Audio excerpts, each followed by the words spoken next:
হাসিনা কি ছিল না, এই সাপটা যত থেকে নিরীহ জনগণের মধ্যে অস্ত্র দিয়ে মানুষ মারা। আপনারা মারতে পারেন না, অস্ত্র ব্যবহার করবে শত্রুর বিরুদ্ধে।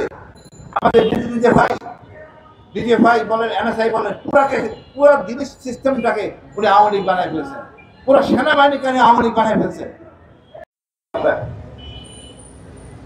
আমি বলবো এই সূর্য সন্তান ৭২ সূর্য সন্তান সম্মান করতে হবে। বিপ্লব চলতেছে, বিপ্লব অসমাপ্ত, বিপ্লব এখন শেষ হয় নাই। হাসিনা কেমন ছিল জানেন? আমি সেনা কর্মকর্তা হিসাবে গুম ছিলাম, আমি 2 বার গুম ছিলাম। নৈতিক দায়িত্ব আমি 22 সালে বলে দিছি যে ডিজেপি ডায়নাগর আছে।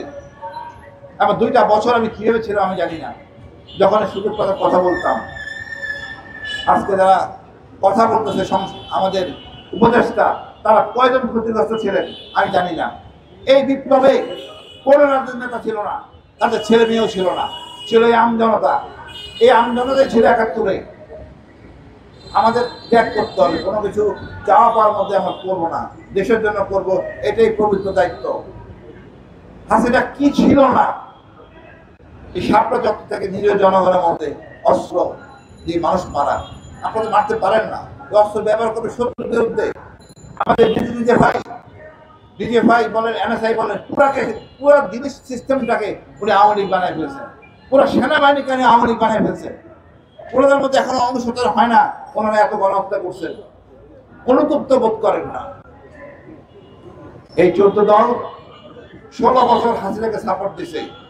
এই হাসিনা ফ্যাসিস্টের সাথে তারা জড়িত, এদেরকে কোনো ছাড় দেওয়া যাবে না, এদের বিচার করতে হবে। নির্বাচন তো দূরের কথা, যেখানে পাওয়া যাবে সেখানে ফ্যাস করতে হবে। এরা কুলাঙ্গার। শহীদ জিয়া হত্যার পিছনে এই জাতীয় পার্টির অর্থাৎ এই 7 লাঙ্গন উনি জড়িত। ভারতে ছিলেন, 2টা প্রমোশন তাকে ওখানে দেওয়া হয়েছে। তারপর শেখ মুজিবুর আমাদের শহীদ জিয়াকে হত্যার জন্য আপ্রাণ চেষ্টা করেন এবং সাফল্য হওয়ার পর ভারতের প্রেসক্রিপশন এদেশে বাস্তবায়ন করেন। ৭১ একই দিনে যখন আমরা যুদ্ধে ছিলাম, আওয়ামী লীগ 7টা চুক্তি করে, অনৈতিক চুক্তি ভারতের সাথে।